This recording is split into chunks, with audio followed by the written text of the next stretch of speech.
Isang misang inialay ng University of Santo Tomas ang alma mater ni Cyrus Magalang. Muling nagtipon ang patuloy na nagluluksa at nangungulilang mga kaanak at kaibigan ni Cyrus sa misang idinaos sa Bacoor City, Cavite. Makibalita na po tayo kay Athena Imperial. Athena.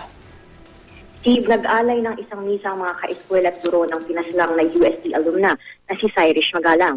Ang misa ay dinaos sa Holy Trinity Chapel sa Camellia Home, Springville sa Bacoor, Cavite.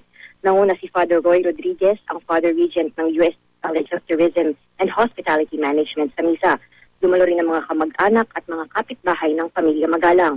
Sa misa, nagkaroon ng pagkakataong magbahagi ang mga kaibigan ni Cyrus ng kanilang mga magagandang alaala. Emosyonal sa kanilang pagkikwento sila Sheila, Princess at Catherine, ang pinakamalalapit na kaibigan ni Cyrus. Hindi rin napigilang maiyak ng ina ni Cyrus habang nakikiramay ang mga kaibigan ng bunso nitong anak.